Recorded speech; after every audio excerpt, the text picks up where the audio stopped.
Dois, três e começando mais um episódio da nossa série Diálogos Equilibrium, aqui na Equilibrium Consultoria, Assessoria e Pesquisa. Nosso convidado de hoje é o professor, palestrante, especialista em Oriente Médio, Bruno Melo.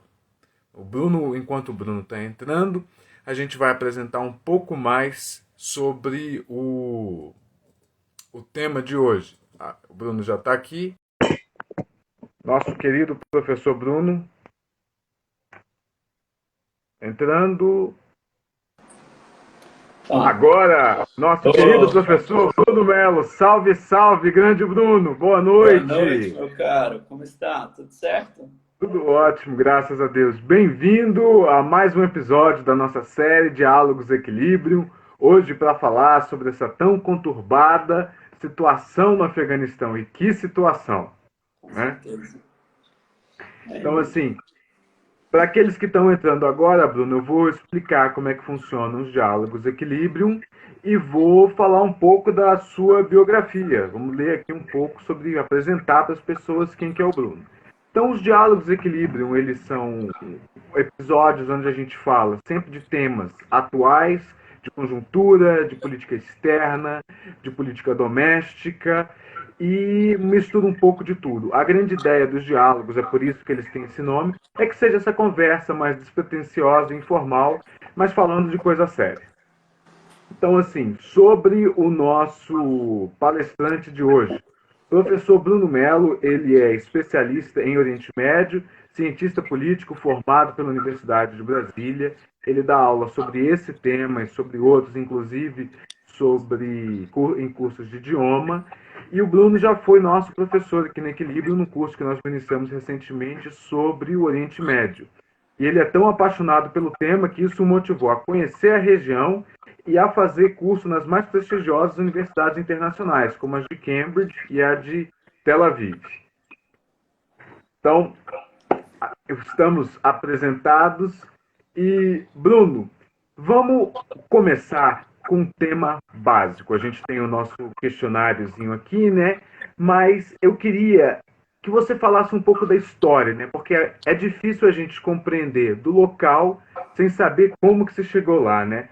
Vamos situar o pessoal que está nos assistindo sobre o Afeganistão. Antes da gente entrar propriamente no tema, vamos fazer uma viagem no tempo. Vamos apresentar às pessoas esse país que parece ter entrado no mapa apenas em 2001, após o 11 de setembro, e que depois disso parece ter ficado esquecido por longos 20 anos, até retomar a luz da tragédia, até retomar os holofotes, retornar os holofotes à luz da tragédia recente. Então, por favor, o que você tem a nos dizer sobre o Afeganistão? Claro. Então, o Afeganistão vamos colocar um pedaço de terra que ele foi central para diversos povos, diversos impérios, já tivemos diversas ocupações, que eu consigo lembrar que temos greco-báctrios, temos indocitas, temos quidalitas, temos cuxãs, heftalitas, alcons, nesaques, umbaris. Então, assim, dos mais diversos por toda a história, é um ponto muito central, até mesmo por ser um ponto de ligação entre o que a gente conhece hoje pela área do Oriente Médio, né, e essa porção de terra da Ásia Central e também de ligação ali com os países do Extremo Oriente, essa visão sempre eurocêntrica que a gente traz, né, do Médio Oriente, do Grande Extremo Oriente, né? Oriente, mas sempre foi uma terra muito, muito, muito importante. Aliás, os primeiros achados arqueológicos, eles sugerem que já havia ocupação no Afeganistão há mais de 50 mil anos. E o que a gente tem já de achados também de escritos, de primeiro, é da cultura Eumande, que a gente tem ali mais ou menos, então, cerca de 12 mil anos antes de Cristo, né? A gente sempre usa isso como marcador, mas é sempre muito interessante. E é uma região muito básica, que poucas pessoas até também pensam, até quando estudam também, mas é a região que é a base do berço do zoroastrismo. Porque nessa época, então, principalmente ali entre 3000 a 1500 a.C., era realmente a região que era tomada por povos, assim, vamos colocar, indo-iranianos, que você tinha uma grande troca ali, E o berço do zoroastrismo está ali, para quem não sabe ou também não conseguiu estudar um pouco mais sobre o zoroastrismo, recomendo, tá, gente? Pode falar com o Ricardo e comigo também, que a gente dá umas leituras ótimas. Mas o zoroastrismo, eles têm realmente, principalmente nas formações dos impérios, até o que a gente tem ali no rescaldo mesmo, para entender o que vão ser o que vai ser o Império Árabe, o que vão ser os impérios e todas as forças tribais ali. E o Afeganistão foi uma grande zona de passagem, então, principalmente então, dos conhecimentos da Ásia Central para a Pérsia. A gente tem a transferência da Avesta para a Pérsia ali por volta de 1500 também. A gente tem inscrição na lápide de Dario I da Pérsia, como o Vale de Cabul sendo um dos 29 territórios que ele conseguiu dominar. Então, a primeira mudança que a gente tem até desses povos indo-iranianos, a gente tem a presença de Alexandre o Grande, que por volta ali de 330 a.C., né, ele vence a Batalha de Gaugamela contra Dario III da Pérsia. Então, começa essa ocupação. É uma ocupação, assim, se colocarmos em termos históricos, é uma ocupação bem breve, né? Mas logo depois a gente tem, vamos colocar assim, um 2.0 do que foi esse período helênico, né? Que são os seleucidas, que eram, então, parte dessa ideologia, desse ver do mundo um pouco mais helênico, mas também não se tem um império muito duradouro ali, como a gente vai ver por toda a história. Isso não acontece. Esse é um ponto que eu vou querer trazer à tona, é exatamente isso, né? Que o Afeganistão ele parece ser um país muito fácil de ser conquistado e muito difícil de ser dominado, de fato, né? Então, ao longo da história, a gente pega vários povos que passaram por ali, chegaram, se fixaram no território, mas saíram de uma forma muito parecida com a que a gente está vendo os Estados Unidos saírem da região agora, né? Inevitavelmente. E é isso, né, meu amigo? Como um bom historiador, você sabe que esses ciclos de história, o quanto a gente aprende vendo todos essas transposições e trocas também entre os povos, a gente aprende muito. Então, você tem ali num curto período. Então, vamos colocar aqui a dominação de Alexandre o Grande dessa área do Afeganistão foi em 330. Em 305 a.C., a gente já tem o Império Seleucida. Cerca de 20 anos, a gente já tem os Maurya's por ali. Então, 60 anos depois, a gente já tem os gregos bátrios ali também, que logo depois, e olha, eu estou tentando desacelerar ao máximo, tá, gente? Não está 2.0 do WhatsApp, porque é muita coisa mesmo. Mas logo depois dos gregos bátricos, a gente tem os indocitas também ali por volta do século II a.C. E para mim, um ponto que marca bastante também essa passagem é principalmente a Rota da Seda, no primeiro século a.C., e como o Afeganistão ele floresce como um ponto de comércio para as rotas da China, da Índia, da Pérsia, principalmente algumas cidades estratégicas como Bukhara, Samarcand, Khiva, que estão atualmente no Uzbequistão, mas faziam parte desse grande vale, dessas zonas de influência. Isso, exatamente. Então, muitos bens foram trocados nesse ponto central, e aliás é nessa parte aqui que a gente tem um dos pontos mais importantes, que é a descoberta de grandes pontos de mineração, principalmente de lápis lazuli, que é a gente parte da mineração que a gente ainda vai chegar, vai chegar nela. Mas, para os que não sabem, mas também mais a título de curiosidade, lápis lazuli é tido como uma cor nacional no Afeganistão.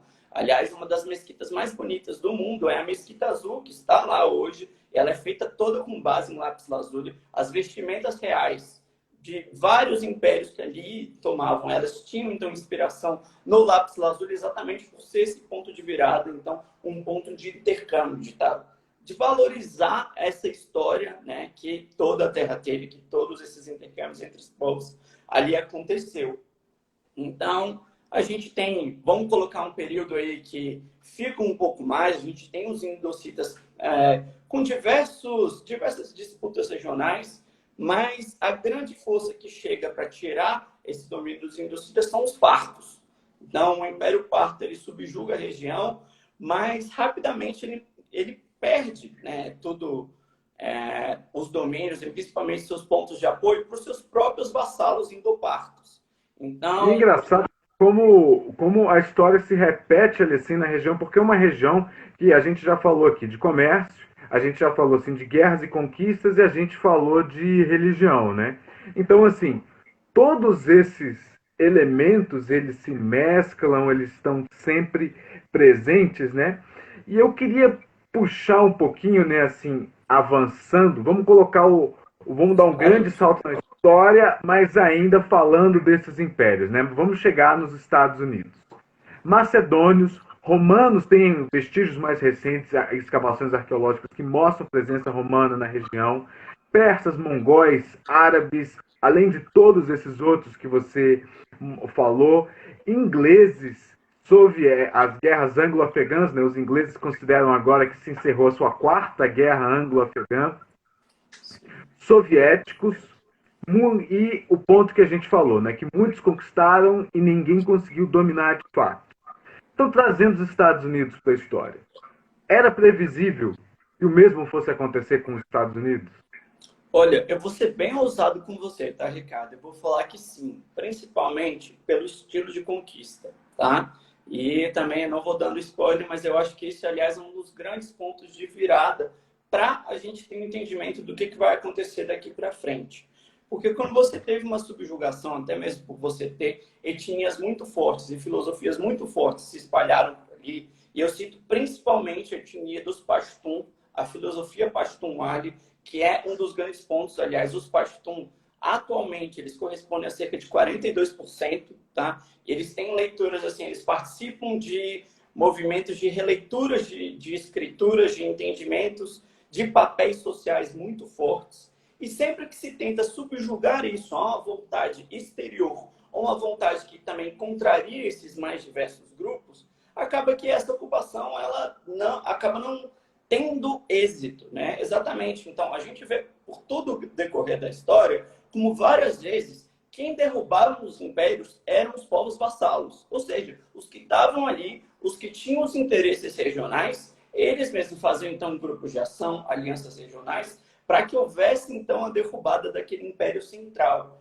Então, quando você chega como a grande potência do mundo e quer levar uma mudança, mas você tenta subjugar vontades, você tenta trazer uma bandeira que não se tinha nenhum entendimento do que era aquilo. E, aliás, é muito interessante porque tem um fenômeno midiático muito interessante, principalmente com a chegada dos Estados Unidos em 2001, que os Estados Unidos em 2001, não sei nem se você sabe desse dado, mas eles tinham cerca de 45% de aprovação do povo para a invasão.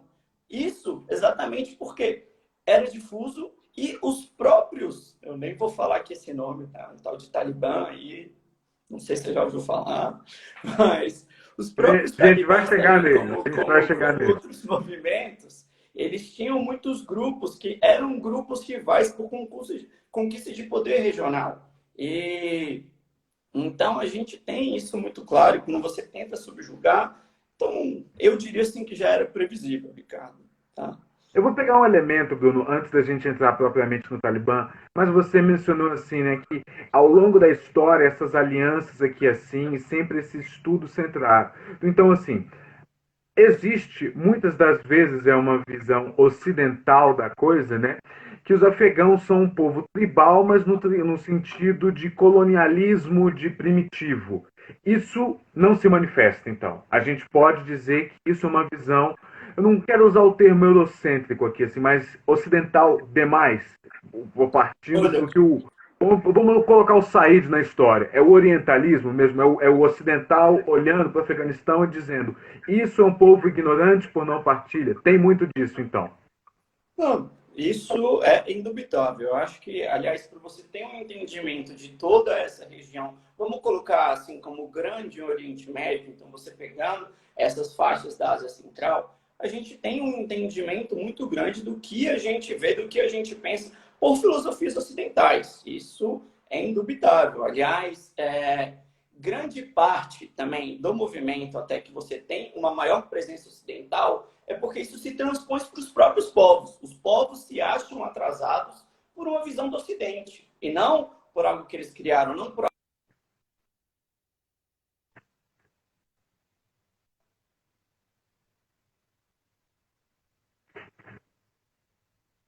Bom, nós tivemos uma pequena instabilidade de internet. Peço que todos continuem online enquanto nós restabelecemos isso. E caso haja a necessidade de reiniciar o vídeo, é só entrarem de novo e nós vamos continuar assim que este pequeno problema for resolvido.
E estamos retornando.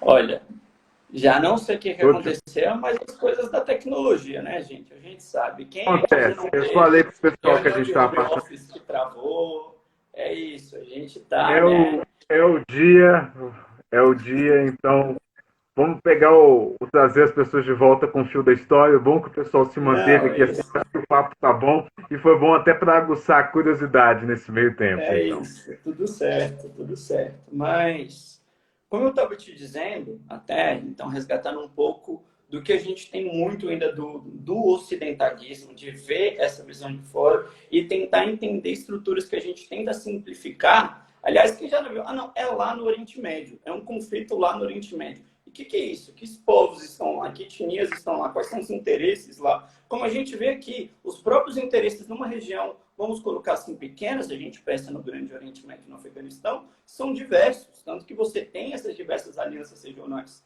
Então, a gente simplesmente chegar e trazer o que há de modernidade, porque o Ocidente pensa em modernidade, é completamente alheio a qualquer estudo assim que vá causar um impacto real, que vá realmente, vamos colocar, empoderar ali as vontades e empoderar ali o que realmente precisa ser mudado.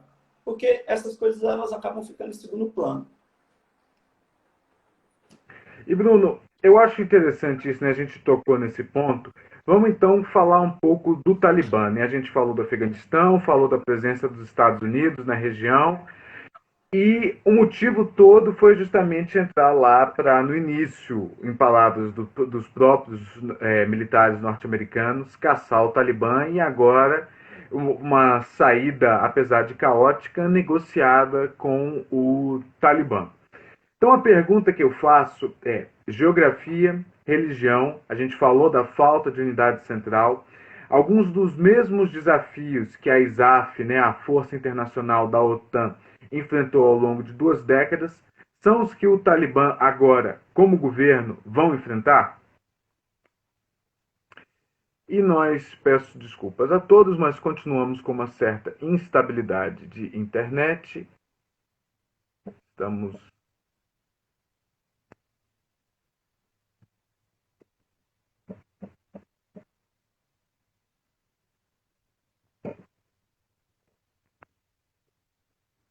Eu vou lendo aqui a pergunta, então, para que as pessoas possam entender o ponto onde eu quero chegar no meio tempo em que o Bruno consegue restabelecer a rede dele. A gente já falou aqui muito sobre o próprio país, o Afeganistão. A gente falou sobre as tropas norte-americanas no país, né, assim, sobre a ocupação, as consequências, e falamos um pouco sobre uma visão um tanto ocidentalizada que se tem do país e da região como um todo. Só que o desafio que permanece agora é como vai ser com o Talibã agora que eles vão se tornar de fato o governo, não mais o governo de 20 anos atrás, mas um novo governo num novo país que passou por mudanças sociais profundas ao longo desses 20 anos. Então, a pergunta que eu quero fazer para o Bruno, assim que nós conseguirmos restabelecer a conexão com ele, é para ele falar um pouco do Talibã e se esse vai ser o mesmo regime que governou o país com mão de ferro ou se vai ser uma pegada mais soft. Eu não sei o quanto você pegou, Bruno. Eu estava aqui conversando com o pessoal enquanto isso, fazendo um Uhum. apanhado do que a gente tinha visto, né? E a pergunta que eu fiz foi: a gente falou dos desafios do Afeganistão, da história do país, a gente falou da ocupação norte-americana, falamos de um modo ou de outro dos desafios que outros impérios enfrentaram ali na região e chegamos nesse ponto, né, que é essa forma um tanto ocidentalizada que se vê não só o país como a região como um todo. Então a gente chega Perfeito. no Talibã. Eu queria que você falasse um pouco de quem são os talibãs, né, vamos usar o plural, mas a pergunta central é: eles agora, no governo do país, vão enfrentar os mesmos desafios que todos esses outros enfrentaram também, agora que eles se dispuseram a governar, não apenas baseado nessa forma de aliança, mas como uma unidade central? Olha, então, falando um pouco dos talibãs. Aliás, os talibãs são um movimento bem interessante, que eles nascem, eu vou colocar ali quase como uma consequência direta.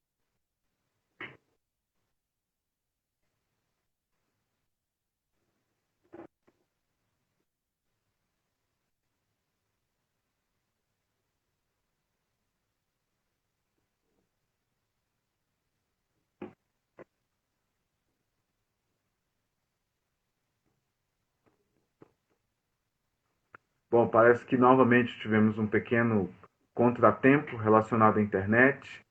Eu peço desculpas por isso, mas todos nós sabemos as dificuldades do home office e de se estar fazendo isso. Então, é só aguardar que a conexão com o professor Bruno Melo já vai ser restabelecida.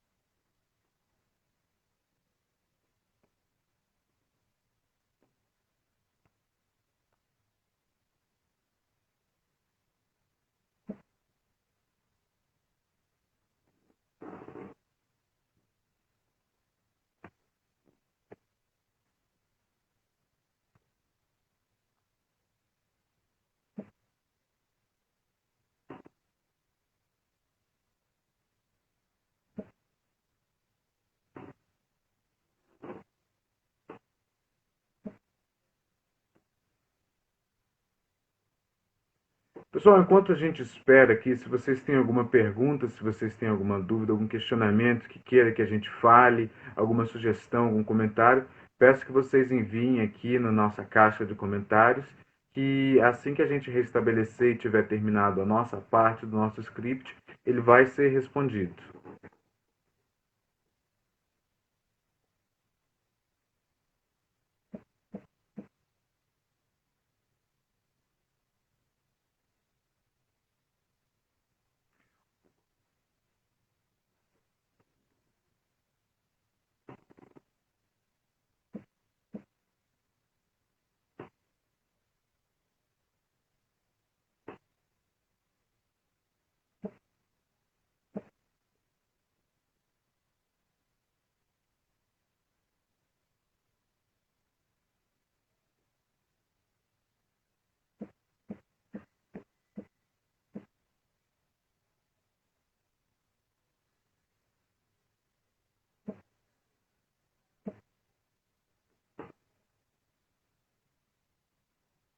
Bom, temos aqui uma pergunta. Bruno, Opa, tô na me escuta. escutando agora? Te escuto. Já até mudei de Pronto, sala aqui, tentando ver se a gente ótimo. consegue Ótimo. colocar aqui bem. Acontece, o pessoal está participando aqui, pedi para eles irem fazendo algumas perguntas aqui assim, estou anotando todas e a gente comenta elas então. Mas o Perfeito. ponto em que a gente parou foi o Talibã. Falar um Isso. pouco do Talibã e dos desafios que eles vão enfrentar agora que se propuseram a ser um governo centralizado. Perfeito, legal. Então, só trazendo um pouco de qual é a origem do Talibã, eu não sei se vocês sabem, mas essa a nomenclatura talib vem de estudantes, porque foram estudantes das madraças, né, e principalmente de madraças ali dessa zona entre o Paquistão e o Afeganistão, que eles nascem, eles têm esse movimento realmente de dar uma revivada, de principalmente então lutar contra as forças regionais que ali continham. E dois pontos muito importantes para o entendimento do Talibã, que foi como eu já tinha até mesmo trazido para você, a gente tem dois pontos principais, que são o deobandismo e a filosofia Pashtun-Wali. Então, o que seria o deobandismo? O deobandismo é parte de uma série de movimentos que a gente tem, principalmente do pensamento islâmico, para que realmente sejam renovadas ou que sejam resgatados alguns pontos, principalmente. Então, o que a gente poderia fazer de paralelo, o deobandismo ele segue uma linha muito mais próxima do que é o wahhabismo, que atua, por exemplo, na Arábia Saudita. Então, a gente tem realmente essa presença, essa força lá imperante. E isso em conjunto com a filosofia Pashtun-Wali, que são, então, dessa etnia, que é a grande maioria no Afeganistão, ela faz realmente que o grupo ele tenha alguns trejeitos, e principalmente da aplicação do pensamento islâmico, principalmente da Sharia e de alguns princípios islâmicos, até de leituras que, a meu ver, assim como todas as outras religiões, também tem leituras que são extremadas.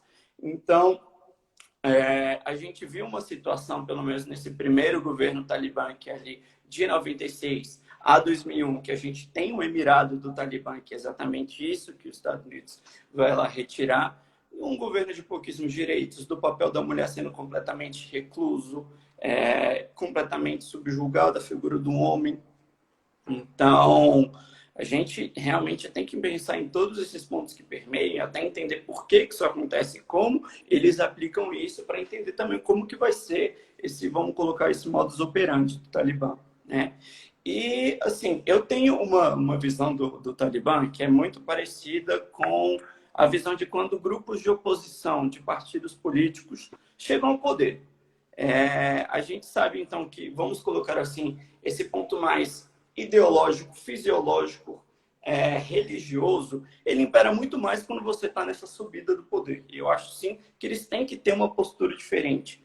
Mas, principalmente, o desafio deles vai ser bem interessante, que é o do seguinte, então, como conseguir equilibrar isso e, principalmente, como você vai conseguir fazer com que, principalmente, as forças regionais de nações também perto deles não causem desequilíbrios externos. Então, que as decisões do Afeganistão sejam decisões de, vamos colocar assim, o máximo soberano possível, né? Já que o Talibã está ali, e tem um reconhecimento popular muito grande, a gente pode ver isso pelos avanços até. A questão da tomada de poder, de ter chegado em Cabul tão sem oposição, isso mostra uma aliança que estava sendo costurada há pelo menos alguns meses já, porque Com nada é certeza. desse jeito. E assim, a Então, gente tem alguns fatores, principalmente do Talibã também, que a gente tem que entender, que são o seguinte: a gente tinha um governo extremamente corrupto do Afeganistão.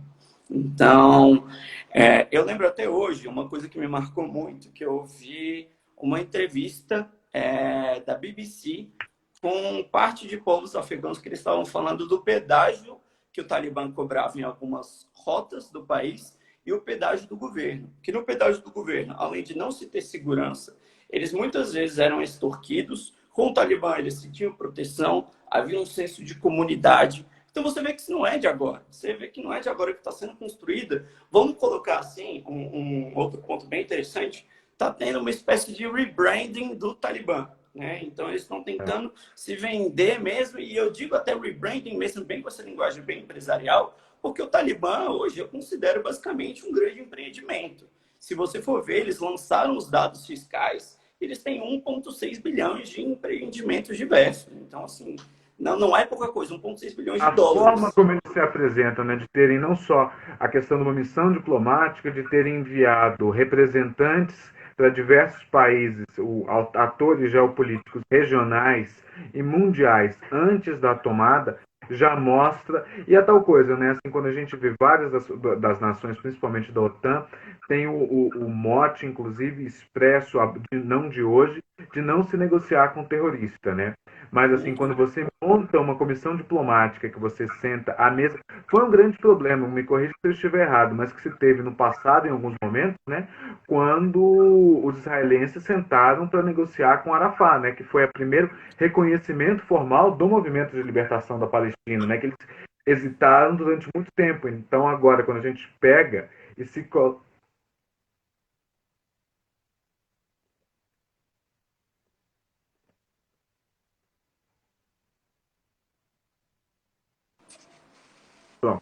e a gente pega e coloca o Talibã na mesa de negociação, né? A gente mostra não só esse reconhecimento internacional, mesmo que não expresso, mas assim as atitudes, né, de se fazer, e ao mesmo tempo você mostra que eles já não estão mais tão, vamos usar o linguajar, né, tribais, né, já estão pensando de uma outra forma, né, estão montando comissões. E eu queria trazer um outro ponto aqui nesse também, né, que é além, você mencionou a terminologia, né, estudantes, né, de conhecerem o Corão, de serem profundos conhecedores da lei islâmica, mas depois de 20 anos de ocupação, né, muitos deles tiveram que se converteram ou se tornaram membros do Talibã depois, tiveram acesso a algumas das melhores universidades no Ocidente também, né? Com certeza, com certeza.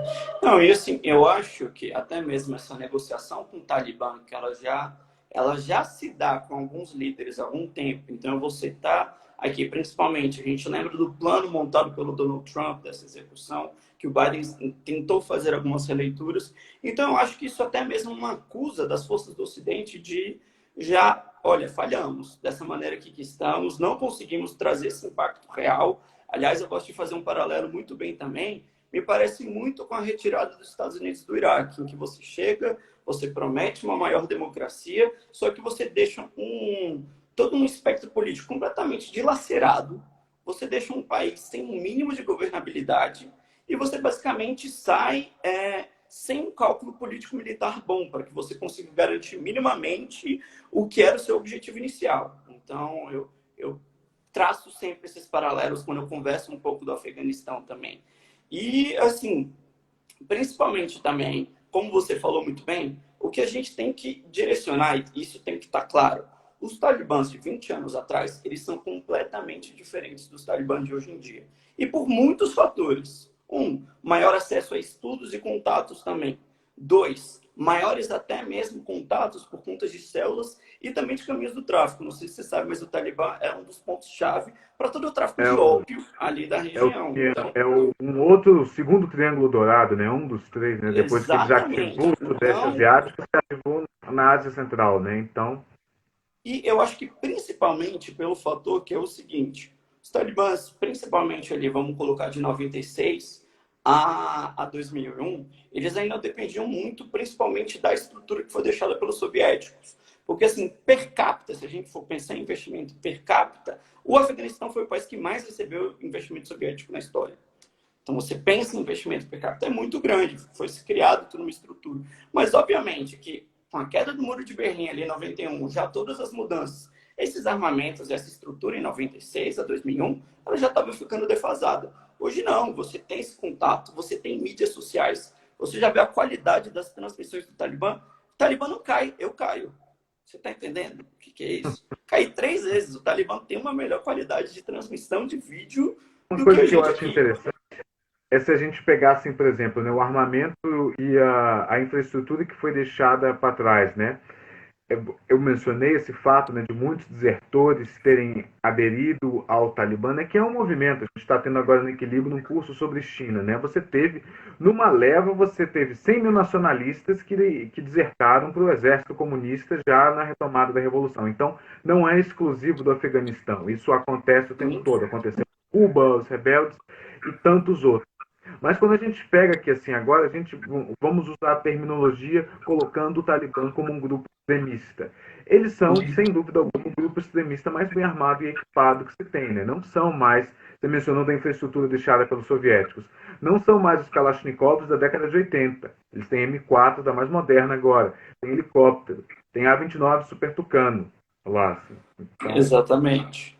Então, todo o você espaço vê tem. principalmente então, dessa questão de armamento, a gente vê, e como eu te disse, eu acho que esse fenômeno midiático, principalmente, que eles estão conseguindo promover é muito interessante, porque a gente vê exatamente o quanto que o armamento já está diferente. Então, a gente tem vídeos de testes de pouso de aeronaves que eles conseguiram estar ali, todo o equipamento, os treinamentos estratégicos que eles estão tendo. Aliás, eu não sei se você viu, mas nessa semana também eles lançaram um vídeo comparando os treinamentos do exército do Afeganistão e os treinamentos do Talibã. Chega a ser algo ridículo o que era e como eram conduzidos os treinamentos pro exército nacional do Afeganistão. Então você tem, assim, é uma diferença tremenda. Eles estão muitíssimo bem armados e, principalmente, eles têm muito acesso a documentos militares. Até porque você teve uma debandada muito grande. Então, muita coisa ainda estava ali. Então, muita coisa, principalmente de inteligência, tá ali, de gestão de povo, poder e como você criar, vamos colocar assim, uma espécie de soberania e legitimidade por meio de ações nacionais, por meio, então, de um sentimento nacional. Você já tem acesso a essa filosofia muito mais forte. E então isso é um fator que muda bastante e isso vai permear bastante como vão ser essas relações do Talibã agora como um governo central. Eu acho que a gente não pode esquecer disso em nenhum momento. Vamos puxar então, né? Partindo disso, mas mudando a perspectiva da análise. Em termos humanitários, seja para os refugiados, para as mulheres e meninas que temem pelo futuro incerto e a perda de liberdades adquiridas ao longo dos 20 anos, ou das levas de refugiados que já se formam, sem contar os 100 mil que foram evacuados agora somente por via aérea, mas as tantas outras colunas de carros que se formam nas fronteiras. Como isso afeta as pessoas, aqueles que vão continuar, aqueles que tentam fugir, e como isso pode afetar a convivência com os demais povos da região, vamos dizer assim, do Grande Oriente Médio. Olha, eu acho que esse vai ser um fator bem central para a gente ter todo esse entendimento. E vários posicionamentos de algumas nações importantes. Eu vou pegar, então, três ali para a gente pensar nesse movimento de refugiados do Afeganistão em específico. A gente tem a Turquia, que, segundo os dados da Acnur, é o país que mais recebe refugiados no mundo, né, atualmente. Pelo menos foi o último dado de 2020. Eu posso estar desatualizado, depois você me corrige. Não, mano, Mas, ainda então, está. O a último dado Turquia lançado foi. não, a Turquia é muitíssimo. A gente teve uma absorção em 2001, com a chegada dos Estados Unidos, de civis e dos mais diversos povos no Tajiquistão, no Uzbequistão e no Turcomenistão grandíssimos. E assim, teve as cúpulas regionais da época, elas discutiram muito de como fazer isso e como abrigar. Então isso vai permear muitíssimo. Mas uma coisa que eu acho que mudará, principalmente, então vamos pensar em direitos individuais, direitos de vir, exatamente esse ponto de ser um governo central e ter que pensar em interesses, vamos colocar assim, um pouco menos ideológicos e um pouco mais pragmáticos. Então, esse agir, até mesmo para você ter uma legitimidade e conseguir nos fóruns internacionais ter algum tipo de caminhada, reconhecimento e conquista, eu acho que isso vai acabar contrabalanceando. Mas um ponto que eu já vou também trazer aqui, que a gente pode discutir para frente, é principalmente qual vai ser a reação dos países em volta caso lá haja supressão de direitos individuais, haja os massacres que a gente já viu que aconteceram, porque, ao meu ver, e assim, pensando muito, principalmente em duas nações, China e Rússia, me parece que, pelo menos no primeiro plano, não haverá nenhuma tentativa, vamos colocar, de impedimento das ações nacionais, caso não tenha um derramamento para as outras nações. Se isso continuar sendo um problema nacional dos afegãos com o Talibã, não haverá um direcionamento tão claro dessas nações que, assim, são centrais para a gente entender toda essa região, né? E nações também como a Índia, como o Paquistão. Então, esse não derramamento pode causar até mesmo, vamos colocar, um tipo de conivência internacional, pelo menos a priori.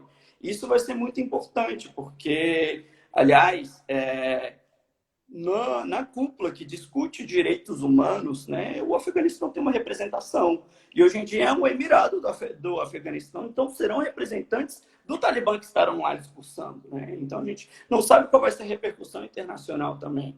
E, assim, não me parece, pelo menos, assim, que vai se ter uma mudança de 180 graus. Que o que foi feito no passado vai ser apagado.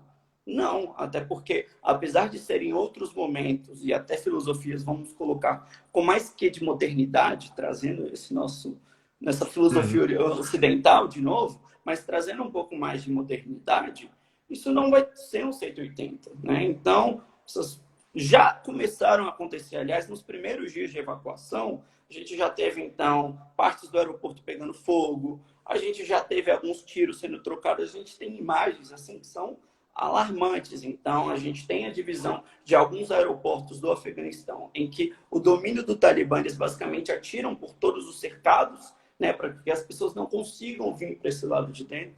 Então, assim, tudo, os dados, não é mais do nosso achismo, do que a gente acha que pode ser ou não ser, mas tudo tende a ser muito parecido com o que foi ali no período de 96 a 2001. Eu espero estar erroneamente, grandiosamente, idillicamente errado, mas é pouco possível, porque é exatamente o grupo, e como ele se vê como grupo. Esse agir é um agir.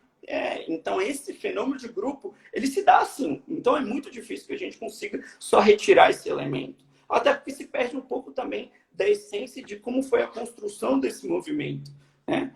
Eu acho, assim, muitíssimo difícil. Eu espero que, assim, vamos colocar aqui do nada, as esferas internacionais consigam ter uma força na região real, um impacto real, com medidas reais, não só, novamente, mandar forças exteriores achando que isso vai resolver alguma coisa, porque a gente já viu todas as tentativas da OTAN, tentativa de você criar uma instituição internacional de segurança, de assistência, isso não tem efetividade. Então, é repensar verdadeiramente a fórmula que a gente encara esse tipo de acontecimento.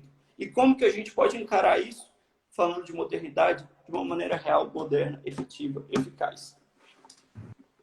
Você mencionou, né, assim, alguns atores da região que vão ser muito importantes, né? E infelizmente o nosso tempo ele está chegando ao final. Algumas dúvidas foram deixadas aqui. Eu acho que pode até virar um episódio 2, né? Porque os diálogos eles tendem a ser pequenos por conta do tempo que a gente tem e tudo, mas os temas eles se alongam e esse dava não só um curso, mas dava horas e horas de palestra. Mas eu vou focar então nesse daqui, porque vários dos comentários têm sido nisso daqui. Quando você falou de China e Rússia, vieram vários outros aqui assim, e já estava programado. Eu vou focar na China. Sobre a China. Pequim já vem ocupando o vácuo de poder deixado por Washington, principalmente no Oriente Médio. A gente já viu isso em Bagdá, a própria em Islamabad, no Paquistão, que está muito mais próximo hoje da China, não só geograficamente, mas politicamente, do que dos Estados Unidos, há poucos anos, há 5 anos atrás, entre tantos outros. E agora, Cabul, e a gente viu a missão diplomática do Talibã, que foi conversar com o governo chinês antes mesmo da tomada da cidade. Acreditando, você acredita que o pragmatismo chinês pode triunfar onde outros não tiveram sucesso? Comente sobre os possíveis desdobramentos da China no Afeganistão e também no resto do Oriente Médio, por favor. Então, eu acho a China um ator muito importante, principalmente de todo o entendimento da história do Afeganistão. Vou fazer só uma recapitulação rápida. A China, na dinastia Tang, então, ela era uma das grandes forças. Aliás, já tentava bater de frente com essa nascente, então, os turcos otomanos da época, e foi freada exatamente por uma batalha que chama Batalha de Talas, em 711, que, aliás, é onde você tem o papel ele chegando no Oriente Médio, as grandes universidades, é muito por conta desse contato na Batalha de Talas com os chineses. Então, sempre teve muito ligado. E, para mim, o Afeganistão tem um papel muito, muito central em qualquer tipo de empreitada de política exterior da China. E por que eu te falo isso? Por 2 pontos. Vamos colocar aqui hoje em dia uma das grandes pedras no sapato da China são os uigures em Xinjiang. Então, com a chegada do Talibã ao poder, e até mesmo como que isso vai ser controlado. Até que ponto não vai ter uma influência por ter um governo, por ter um emirado ali tão perto, em Xinjiang e Afeganistão, né? Como que isso não vai reverberar para o território chinês? E segundo, principalmente, a Belt and Road Initiative, que a Belt gente and sabe, Road. então, é esse ponto central, ela depende muitíssimo, principalmente dos canais de passagem pelo Afeganistão. Então, Você se o vai próprio encurtar milhares de quilômetros, tendo ali assim o desvio que você teria que dar, agora você consegue fazer numa linha reta. Então, Exatamente. Então, se você tem qualquer tipo de, vamos colocar, é, algum tipo de inconsistência, algum tipo mesmo de motivo para que o Talibã não consiga se suceder de maneira estável, isso mexe diretamente com os planos da China, por conta desses dois pontos. Então, eles querem, e muito, que então um governo que esteja mais alinhado com eles, eles também consigam então fazer esse uso. E até porque a gente tem um terceiro ponto aqui que a gente já trouxe de lá, eu não sei quantos já sabem aqui, mas desde a ocupação soviética e os americanos continuaram, eles fizeram uma grande pesquisa de solos no Afeganistão. Entenderam toda essa pesquisa de solos e todos os minérios e como é uma área rica em minérios. a Então foi avaliado entre desenvolvimento um... dos recursos minerais.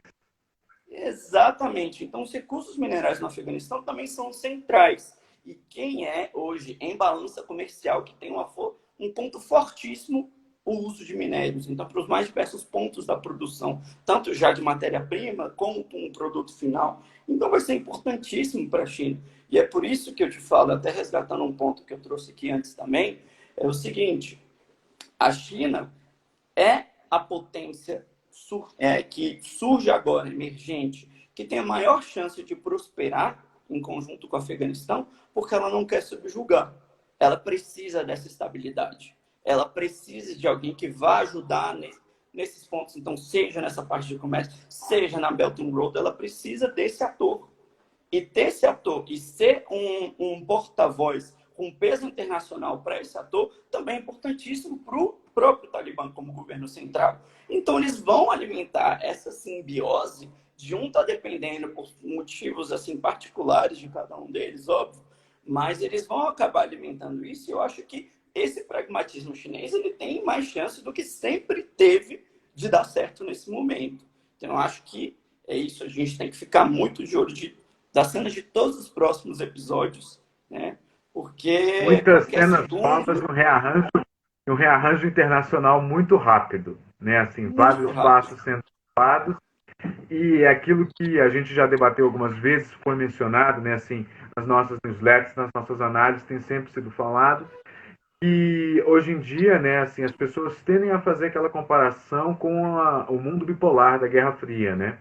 Mas a Guerra Fria ela ficou para trás, né? Porque você tinha dois centros de poder muito claros, né? Hoje você ainda tem os Estados Unidos como maior potência do mundo, a China no esteio, mas você tem uma Europa forte, uma Rússia muito forte e um Oriente Médio muito forte também, né? A gente voltou, você mencionou em mais de um ponto durante a explanação, você falou da Turquia. A última vez que a gente viu uma Turquia como um ator internacional relevante foi em 1918, 22, ao fim da Grande Guerra e depois na Guerra Civil Turca. A gente tem uma Arábia Saudita ali assim, que também tem algumas perguntas aqui assim que perguntam de outros atores regionais, né? Eu coloco esses todos aí assim. E você tem o Irã, né, que está avançando a cada vez passos mais largos, né? Então, e se a gente jogar um pouco mais para o Oriente, né?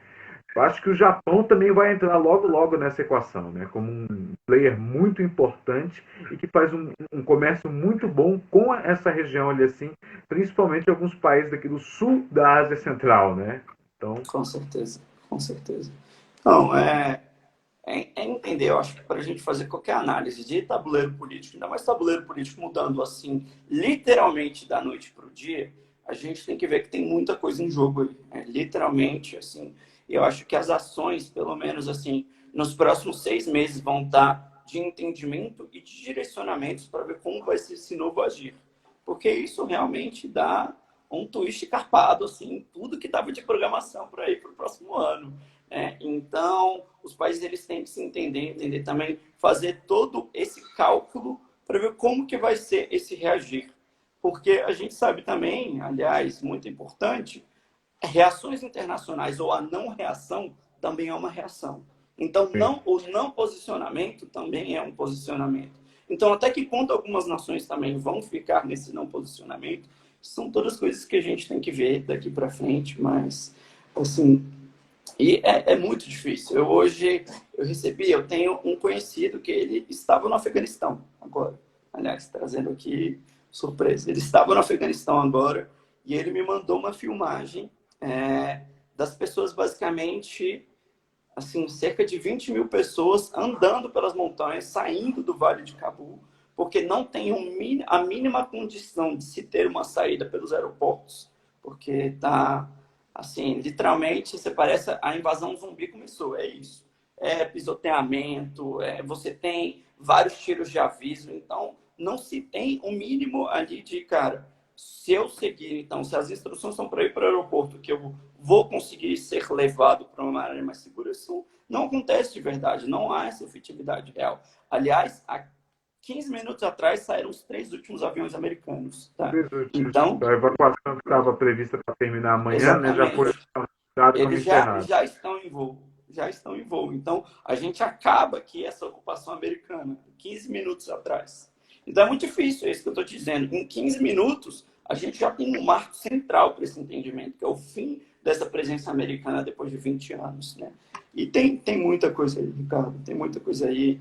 E, assim, vale muitíssimo, até porque eu acho que, principalmente, da gente começar a se interessar e, além das manchetes, entender um pouco mais o que está acontecendo. E é com pessoas com iniciativas na Equilíbrio que a gente consegue ter, então, essa troca. Né? E é muito importante, gente, a gente não ficar só, olha, li uma notícia na CNN, vi uma aqui no Reuters. Mas você pegar isso tudo e pegar principalmente, o que é muito difícil da gente ter aqui, as mídias orientais e ver o que elas falam, como está esse posicionamento.